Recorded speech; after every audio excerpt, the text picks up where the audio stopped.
amigos! Hoje eu vou contar pra vocês como eu me tornei fluente em inglês. Não quero enrolar, quero começar logo, então acho que vale a pena contar um pouco da minha história. E esse canal, na verdade, é um canal sobre arte. Se você ver aqui, tem resenhas de livros também. E eu acho que, na verdade, tem tudo a ver. Porque se você parar pra pensar, quanto mais línguas você fala, são jeitos diferentes de você ver o mundo. São jeitos diferentes que você vai pensar pra resolver problemas. Então, de qualquer maneira, sendo inglês ou outra língua, aprender uma nova língua sempre vai ser bom e sempre vale a pena passar tempo nisso. Mas enfim, a minha história com o inglês. Eu já estudava inglês na escola, mas eu nunca tive a oportunidade de ir pra uma escola especificamente destinada a aprender inglês, então o inglês que eu sabia era do ensino médio. E o que eu tiro disso é que eu tive professoras muito boas e eu procurava realmente me dedicar, mas a época de escola foi uma época bem difícil pra mim, que eu realmente não conseguia absorver muita coisa. Eu contei um pouco da minha história aqui pra vocês em outro vídeo, mas essa minha época de adolescência eu tive muita ansiedade. Tanta ansiedade a ponto de que eu achei que eu tinha TDAH, mas depois, mais pra frente, eu descobri com a minha psicóloga que, na verdade, esses sintomas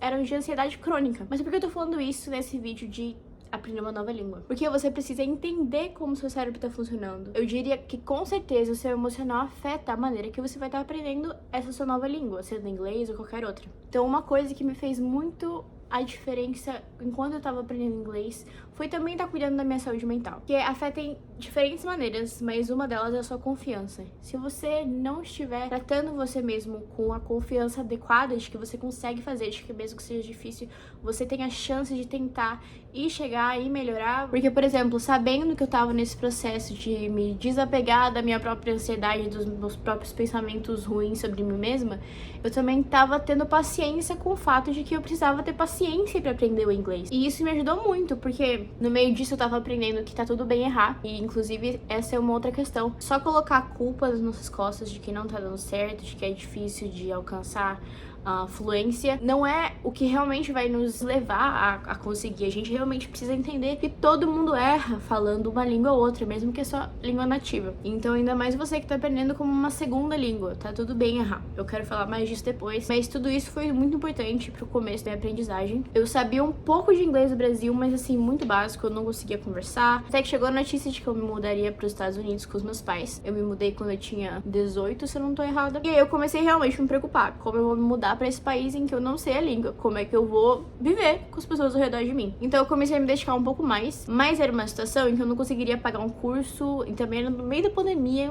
muitas coisas acontecendo ao mesmo tempo. Eu vejo que os passos que eu tomei fizeram sentido e fizeram diferença pra chegar onde eu tô hoje na fluência do inglês. E essas coisas fundamentais, pequenas, foram principalmente começar a ler inglês, mesmo que eu não fizesse ideia do que tava acontecendo enquanto eu tava lendo. Então, pra mim, eu pegava livros que eu já tinha lido e eu lia esses livros em inglês.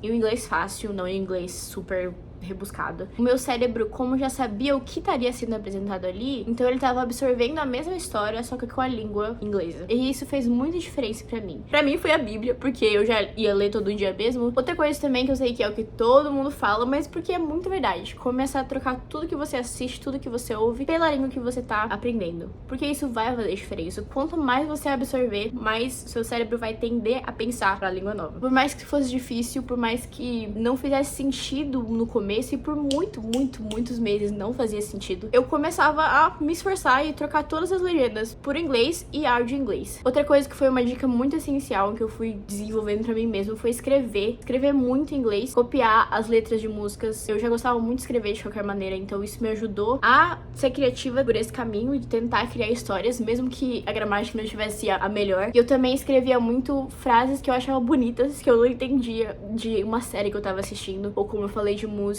ou de livros que eu ficava tentando ler. Então, exercitar a escrita, mesmo você não tendo 100% de confiança por escrever por você mesmo, tá tudo bem copiar nessa etapa, tá tudo bem e tentando entender diálogo, só forçando, e você acha que não tá absorvendo nada, mas o esforço que seu cérebro tá fazendo faz realmente a diferença pra você caminhar pra fluência. E é claro que a principal coisa pra eu realmente me tornar fluente foi começar a falar inglês com outras pessoas que estivessem falando inglês. E eu sei que isso é uma situação diferente se você não tá no país, na língua que você tá estudando, então você tá estudando no seu país natal e tentando achar pessoas que falam, mas às vezes não é tão fácil. E hoje em dia existem muitas plataformas, aqui seria uma ótima hora pra botar um patrocinador, mas não é o caso. Existem muitas plataformas que você consegue pagar pra conversar com pessoas da língua. Na época que eu tava estudando lá, em 2020, não era tão comum, eu nem sei se existia.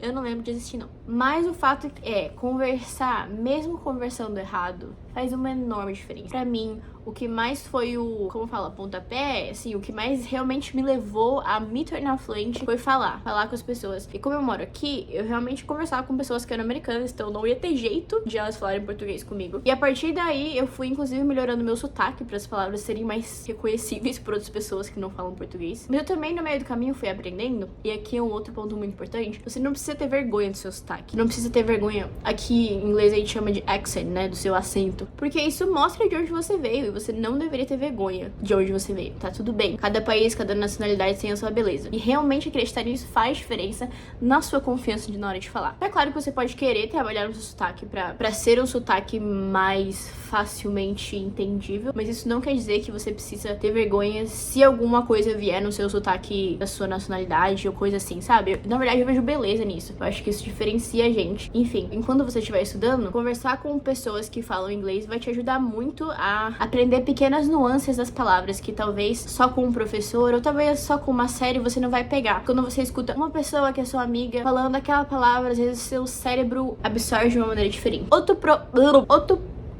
Gente, eu não consigo falar isso. Outro ponto em que eu definitivamente aprendi é que quando eu erro e alguém me corrige, é a melhor coisa pra aprender. Porque parece que o meu cérebro registra aquele momento como um momento de essa é a palavra que você deveria falar desse jeito. E obviamente, sempre bom se a pessoa for carinhosa, né? E não só babaca de te falar, ai, você não sabe falar. As correções que eu tive de amigos ou de conhecidos realmente me fizeram aprender a falar a palavra que, sei lá, eu sabia como ler, mas não sabia pronunciar do jeito certo. Ou até sabia, mas não percebia que durante uma frase inteira falada, eu errava ela, sabe? Eu tenho um exemplo perfeito de uma situação que eu lembro, em que eu tava apresentando um trabalho em um curso que eu fiz aqui, e quando eu falava then, que é como se fosse então, eu falava como se tivesse um M no final, então eu falava them e não then, o que muda totalmente, né? E até hoje eu lembro, e até hoje realmente eu consigo acertar essa palavra por causa disso. Aí uma outra dica, seja humilde em aprender, seja humilde em aceitar que tá tudo bem errar, porque como eu falei, mesmo na nossa própria língua natal a gente pode errar. Obviamente, por exemplo, português é minha primeira língua e inclusive hoje em dia eu erro muito e me esforço muito pra voltar a saber falar perfeitamente, mas tá tudo bem também. Mesmo que você não tenha uma segunda língua, você erra de vez em quando, porque é assim que a gente fala, é assim que a gente vive, é assim que o nosso cérebro funciona. Nós não somos robozinhos ou AIs que falam exatamente aquilo que tá escrito e do jeito perfeito. Nós somos seres humanos. E a beleza nisso. Então você tem que ter a humildade de aceitar quando as pessoas vêm te corrigir. Também ter a autoconfiança de mesmo depois que for corrigido continuar em frente. E humildade de, como eu falei no começo, aceitar o seu próprio tempo, aceitar que o seu cérebro funciona de uma maneira diferente das outras pessoas. Outra coisa que eu vivi aqui, que eu percebo, eu vejo, por exemplo, pessoas um pouco mais velhas que eu têm mais dificuldade na velocidade de aprender a língua nova, e tá tudo bem também. E se alguma outra pessoa vier falar pra você que tem um problema nisso, que você deveria estar indo mais rápido, aí você ensina ela também, que ela devia estar cuidando da vida dela, e que você tá se esforçando o seu melhor, tá dando o seu melhor. Hoje em dia, eu sei que eu sou fluente em inglês, sou fluente em português, mas isso não quer dizer que eu seja perfeita nas duas línguas. Inclusive, um dos maiores motivos pro canal tá sendo em português é porque eu preciso treinar muito meu português. Porque quando meus filhos vierem, eu e meu marido decidimos que a gente vai ensinar só português pra eles em casa, nos primeiros anos. E eu não quero ser uma brasileira com português feio. Então, esse é o mesmo tipo de esforço que eu fiz quando eu tava lá no começo aprendendo inglês. Eu só queria falar inglês com as pessoas que queriam me ajudar a aprender, então eu só falava inglês e tava investida nisso. Mas, voltando um pouco pra minha história, eu casei com um brasileiro americano, então aqui em casa a gente fala tudo misturado.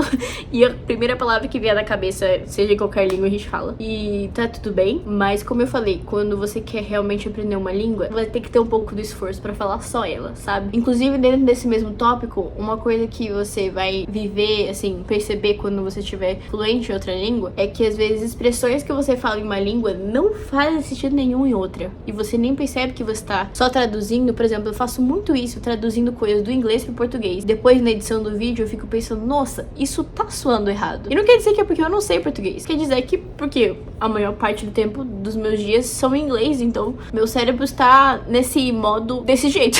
Mas eu acho que o melhor da vida é levar ela leve. Inclusive, estar ensinando o seu cérebro a funcionar de um jeito diferente, como eu repeti milhares de vezes, precisa de paciência e precisa de amor com você mesmo e precisa de muita insistência. Muito, muito mesmo. Eu não demorei meses pra aprender inglês, eu demorei anos pra pra estar fluente. Mas as coisas dão certo. Eu ainda, com certeza, estudo muito, leio muito inglês justamente pra sempre melhorar a escrita e tudo. E está tudo bem. Só você estar saindo do seu lugar, de certa maneira, pra aprender, pra movimentar o seu cérebro, já é demais. Então, vai nessa, sabe? Se você tem alguma dúvida, por favor, comenta aqui. Eu vou amar conversar sobre isso. Se você gosta de outros vídeos sobre livros, talvez arte, e eu não falo só sobre isso, na verdade eu incluo várias conversas sobre a vida durante os vídeos de pintura também. Eu te convido a se inscrever aqui no canal e assistir os próximos vídeos. Se você gostou, eu peço pela sua curtida e talvez enviar esse vídeo para algum amigo que também tá aprendendo alguma língua ou que ama falar sobre isso. De novo, muito obrigada por assistir e até o próximo vídeo.